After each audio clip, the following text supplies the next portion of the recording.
Hey everyone, I'm Melissa from Knitting the Stash, and this is episode 107 in the series.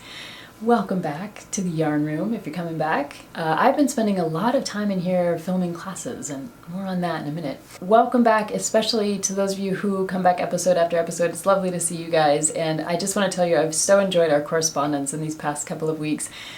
You guys have just sent wonderful messages of support for the new ventures. You've checked out the website and told me what's working and what's not. You've gone and placed orders in the shop, and you've asked me questions, and you told me you're excited about some of the upcoming classes. So all of that just goes straight to my heart, and I appreciate all of you very much. Thank you so much for your support. If you're new, this is a podcast mostly about garment design and modification.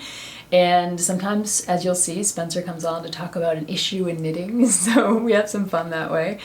And if you're looking for me, I'm Knitting the Stash just about everywhere on Ravelry and YouTube and Instagram, and then I have the new website, knittingthestash.com, and that's where everything is. So classes, tutorials, the shop, all that kind of stuff. You can head over there and find whatever you need.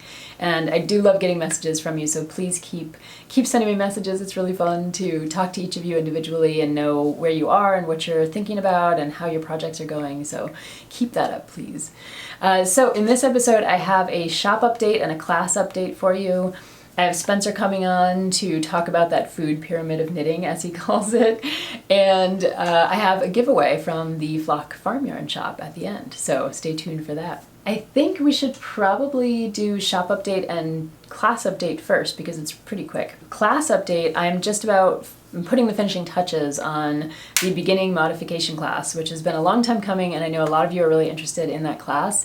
It's going to be over on Teachable, and it should release next week. If you're interested in being on the list to know when that class is coming out, head over to the website and just subscribe in that little box, or you can send me an email at knittingthestash@gmail.com and I'll get you on that list.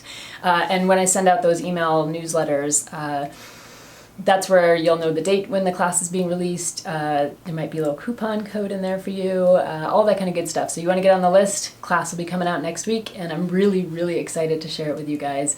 It's the first of many modification classes, and I think it's especially tailored for those of you who are just beginning to figure out how to modify your patterns for fit and sizing and for fun. So it'll be an introduction to all of those kinds of conceptual ways of thinking about patterns. And alongside that, I have a free class up now that's about reading a sweater pattern. So if you're new to sweater knitting and you're interested in figuring out how to read a sweater pattern and make the most of the sweater pattern's information that's kind of buried in there in all these different places, that's a free class that I have up over on Teachable. Tons of videos, a bunch of free patterns that you can follow along with. So if you're interested in just getting started now and ahead of that new class that's coming out next week, you can go over there and take that class if you're interested. Yeah, and I'm really, really excited. I have a bunch of other classes lined up. I'm going to do some short classes in between these longer, more in-depth classes. So if the beginning modification class isn't for you, you can check back and there'll be other modification classes and other types of classes that'll be shorter and on specific segments of knitting. So there should be a little something for everyone over there, I hope. And in the Flock Farm Yarn shop, I have a new yarn that I announced and released, I think it was a week ago now, maybe a little bit more. Ridgedale Farms, and this is Angela and Paul out in Iowa. And Spencer, as I promised on the last episode, Spencer's Yarnmobile arrived. So this is the Ridgedale Farm yarn. It is a gorgeous worsted weight in all these different beautiful colors. So we have some silvery grays, some really deep dark browns, some kind of lighter browns, and then these are kind of like beige and taupe kind of colors, oatmeal I think of them as. So a nice wide range of colors, worsted weight, perfect for sweaters, but also for hats and mittens. And I have a very cool new designer from Canada, actually, Isabel, who's working on a pattern for this yarn. So that will also be coming out soon. This yarn is a combination of either Rambouillet or Columbia or a Rambouillet Columbia cross. And all the different colors are actually from specific sheep. So there's a set of oatmeal yarns that's from a sheep named Horse, and there's a set of the deep dark brown that's from a combination of two ram lambs. So it's cool to me to see a yarn where each of the colors is actually coming from a specific sheep. It's not even a blend of sheep. It's like, this is from one sheep, and that's really, really cool. So Angela and Paul have been doing a great job with some genetics, and you can read an interview with them over on the knittingthestash.com website and hear about what they're doing on their farm in Iowa and the kinds of things that they're trying to achieve with their sheep and their shepherding. So yeah, Ridgedale Farms, I have their worsted weight up in the shop, and they're going to have some DK weights coming this fall to their Etsy shop. So there are a couple ways to support them. One would be to pick up a skein or two of their yarn from the Flock Farm Yarn Shop and, send them a message, let them know that you appreciate the work that they're doing. And then you can follow up in the fall when they have their DK weight yarn up in their own Etsy shop and see what's going on over there then. I think it's going to be beautiful because the worsted weights are, I should show you one of the later colors on the camera. The worsted weights are absolutely gorgeous, and I think the DK weight is going to be beautiful as well. So that's the shop update. And like I said, I have a designer working on some beautiful patterns up for the Ridgedale Farms yarn and for a new yarn that isn't yet up in the shop, but I'm hoping to get up in the shop soon. It'll be a nice surprise, but it'll have patterns and kits attached to it, so that should be kind of fun. That's your shop update. I hope you guys will check it out and let me know what you think. I want to know what kinds of yarns you want to see, what kinds of weights, what kinds of colors, but all that kind of information would help me when I pick out these yarns and talk to the shepherds and figure out where the shop should go next. So let's bring Spencer in to talk about that knitting food pyramid, shall we? And then we'll do the giveaway at the end. So here we go. So I'm Melissa, and this is Knitting the Stash. All right, so I brought Spencer in, and we actually have a new literal hot seat in the yarn room. So he's like in the new chair. Previously, I haven't actually gotten a chair. He's had to kind of squat. I've always given a box or a ladder to sit on. Oh yeah, there were the little ladder things. Now I've got a chair. Oh, the ladder things were good. It's like being that on made him shorter than me, which I liked. Anyway, he's in the hot seat, but he doesn't have to be in the hot seat. It's just, I got it. No, it's you're a guest. It's a metaphor. All right. You guys like having him come on, so I thought he started talking about some cool stuff last night. And I was like, okay, you gotta just talk about it on the podcast. Don't tell me now. Yeah. So what we were talking about was you brought up this idea of this maybe issue. I don't know if you want to call it a problem. It can be a problem. Of like progression with craft or with hobbies or with making or whatever. Like I was kind of wondering if this applies to the knitting world. And here it is, okay? It is the food pyramid of knitting. Oh, you really did save up for this. It's a food pyramid. Okay, so you got the food pyramid. And on the bottom of the food pyramid, you have... That was almost like a little, like... the food pyramid. And at the bottom, you have the little things you start out with. I think it's scarves. I think that's the gateway... Right in that bag, actually, I have a scarf. I think that's the gateway drug of knitting. It's kind of like your first... Grab the bag. Which bag? That plastic bag right there. Oh, I don't know why it's out, but you were just talking about it. This is your first stuff. I didn't even finish it. Debbie finished it for me. This is when Melissa got back into knitting. I decided to do entrelac for like my first project. And I didn't even finish it, but Debbie did. So at the bottom of the food pyramid model is you have scarves. Then above that you have two food groups. You have hats and mittens. Is that right? Is that about right? Two food groups, hats and mittens. Hats and mittens above scarves. Like if you're progressing. Hats and cowls. I'd say mittens are a little bit a little tricky. I've never known what a cowl was, but we'll just go with that. I think it's a scarf that's a funny shape or something. So basically you got the hats and the cows, and you have the scarves at the bottom. Okay. And then you're working your way up, And then we get the socks.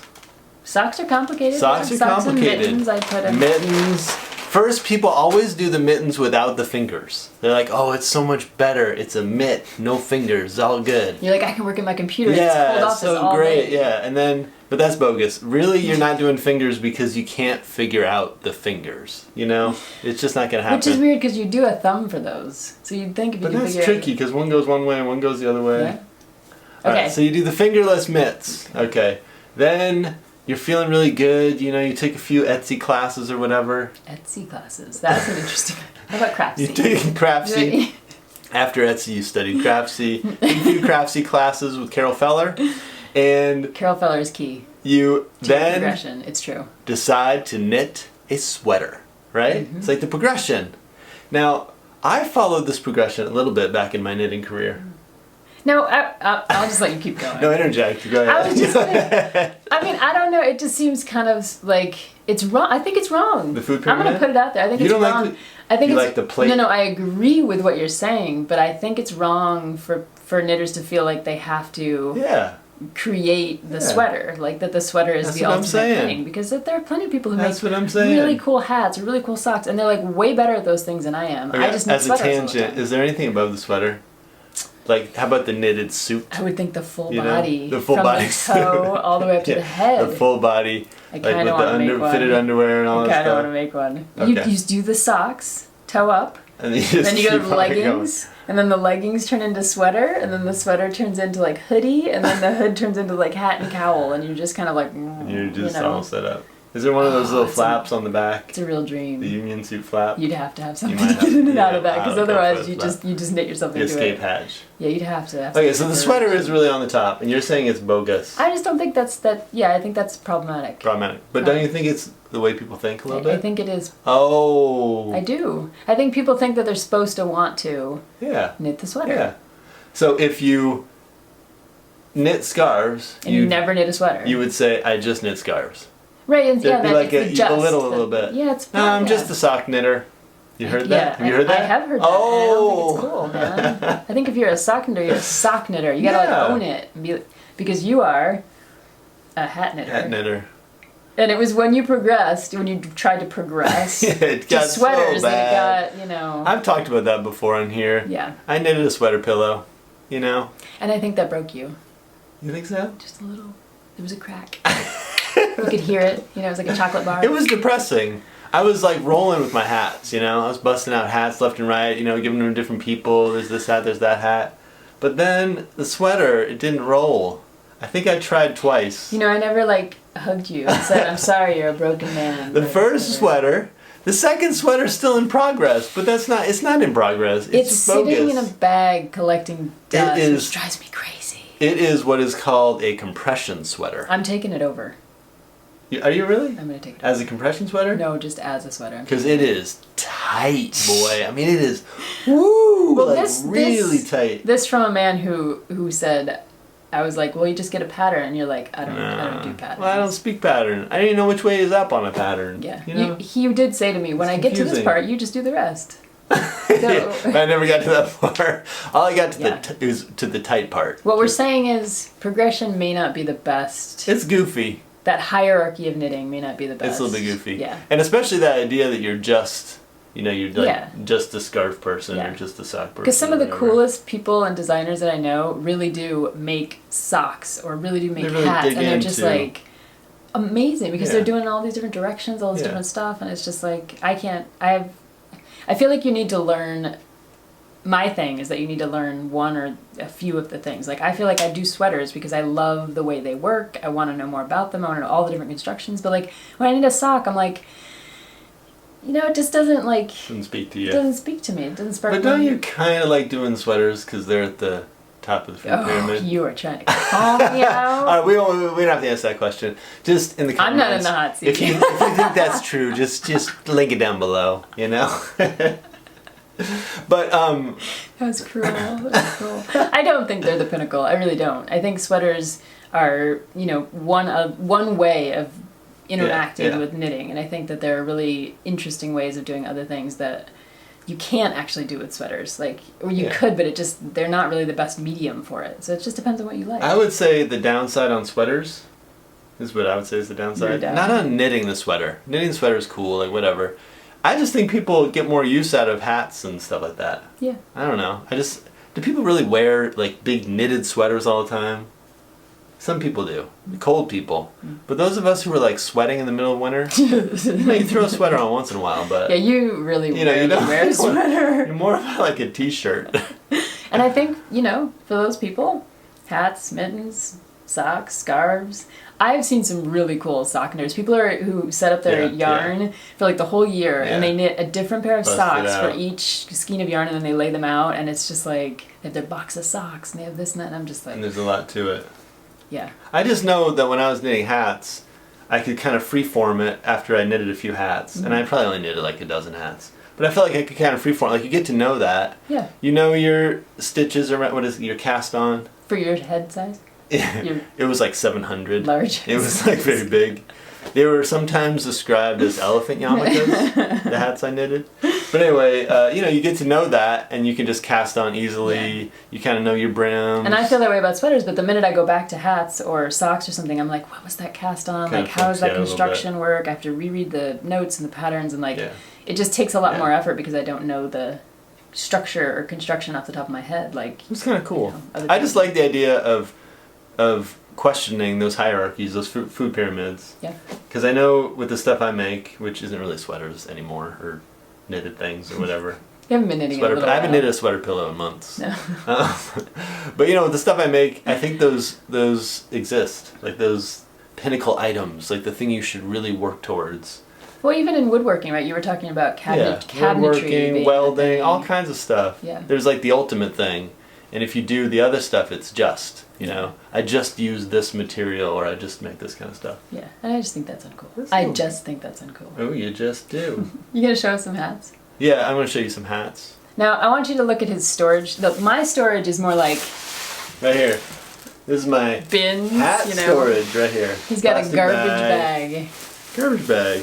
All right, now this one. And he stores it in the closet, which gives me the heebie-jeebies with the This one I think was pretty cool. I love your hats.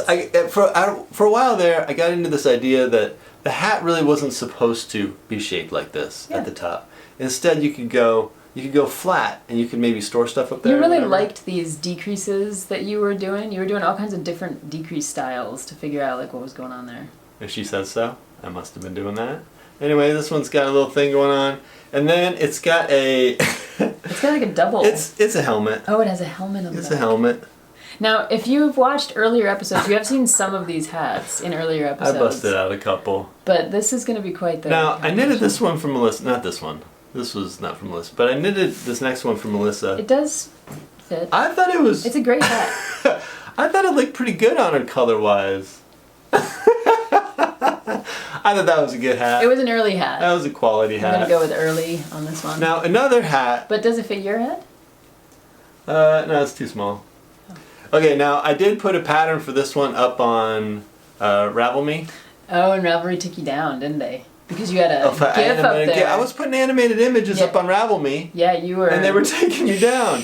But this hat, I like this hat. All right, this is a... You probably injured people with those images. Double thick... In all seriousness. Oh, because they said people with they epilepsy caused, or other epileptic migraines and stuff. You gotta man. watch that stuff, man. I'm sorry, Ravelry. Okay. All right, so this hat rolls like 5 different ways because it's got the internal. We call this the stovepipe hat. It's got the internal. Well, yeah, you can stovepipe it out if you want to.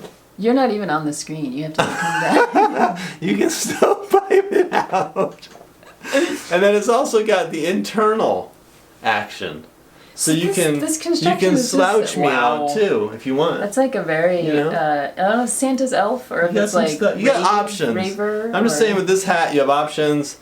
You also have, what is this called? An end. That needs to be woven. It's got ends, and so it's got a hanging method. All that stuff. Anyway, I think the pattern for this hat is on Ravelry. You can check it out. It might still be up there. It might be. Oh, it's cool. You did like a reverse stockinette for the inside and then a stockinette on the outside. Huh. No, I did random stuff. Yeah, and it just turned into a hat. Okay, I see what's going on. You see the seam? That's where he joined. Picked up stitches. Sorta? Yeah. More or less? Yeah. Anyway, I'm just saying that for hats, it's kind of cool to just knit hats. This is like pulling one of those like men's shorts out of the dryer. And you're kind of like, where the insert of the underwear. You can put it on at any time. Just take it right there, and you just put it on. Just like, it's like at any moment you can just put the hat on. Now that looks like you could go, like walk through Siberia or something like that.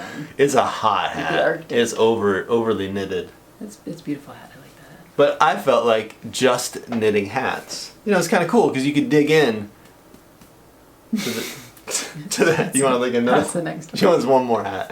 All right, what's the best? I want the highway worker. You want the okay. This one, I think I've shown this one before. This is my what is that term? It's like French for your best. Yeah, your fin de siècle. End of the century. Yeah, this is my end of the century hat. It's 1999 all over again. This is reflective yarn. Yeah. And, you know, at this point when I was knitting hats, I was like, why are they so symmetrical, you know? Like, why are they round and stuff? So this one had a wackadoodle kind of circular thing. Oh yeah, you knit it in around. that direction, and then you picked up. You love picking And up it had stitches. all kinds of like lines and stuff. Yeah, you really like. And then just did like a wacky kappa whack on the top. I don't think this one's on Ravelry yet, but okay, here's the thing. Do you guys want it will his hats up on? Ravelry? You're almost gonna say patterns. I'm not gonna say patterns. I would say I gotta get back on Ravelry and put some more stuff up there because recipe for knitting wackadoodle hats. Anyway, also if you ever want to do a giveaway, you know, on the channel, you Really? could always throw a hat in the giveaway pile. I don't know if this would be the one because I'm a little bit attached to it. Anyway, good talking to you about the food pyramid. Yeah, I have a surprise for you actually. Oh. Because I'm curious what you're gonna say. Okay. This ought to be good. Hit me up. Okay, I found a photo of me, my mom, and my great-grandmother. Oh. Okay. Speaking of. So what, do you have a question about it? I just want to know your reaction Oh, to that it. is the best. That is the absolute best.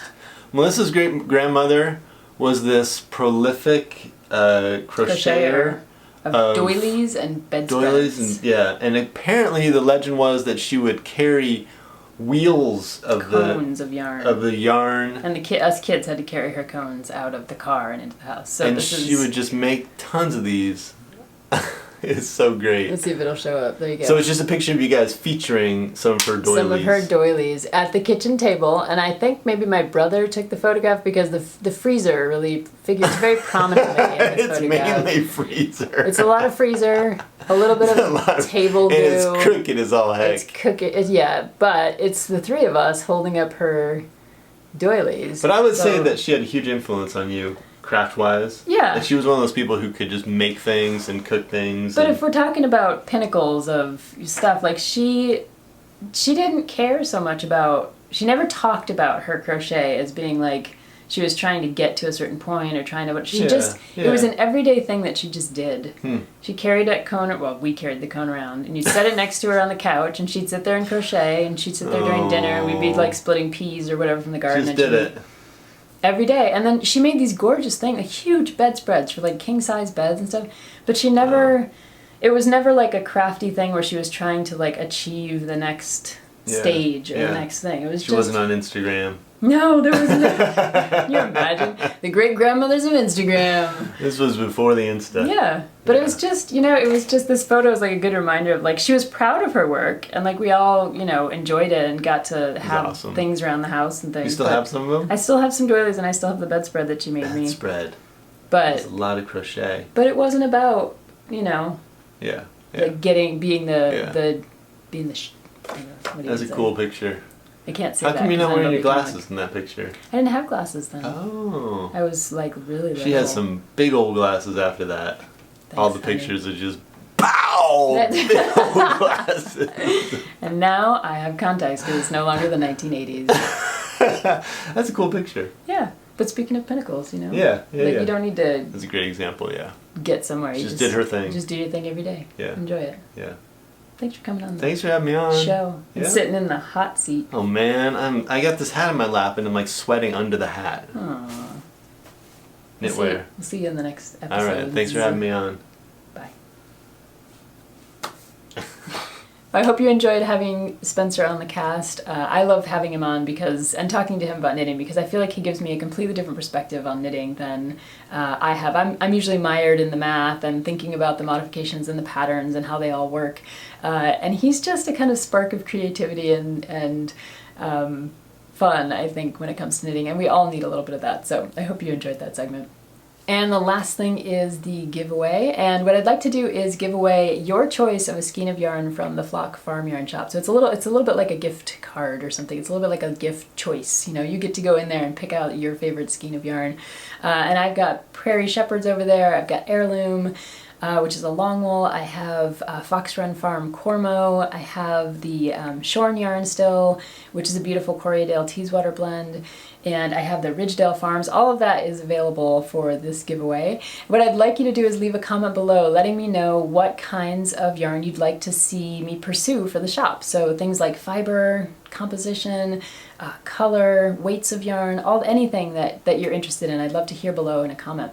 I will draw the winner in a couple weeks' time by random number generator, and you will get a skein from the shop of your choice, which would be a fun way, hopefully a fun giveaway for you guys. So I think with that, that's about it for today. It was lovely to see you all, and I hope that you're well and you're able to get vaccines if you want them, and that you're taking care of each other and having fun with knitting and crafting. And I will see you in a couple of weeks. So take care. Bye.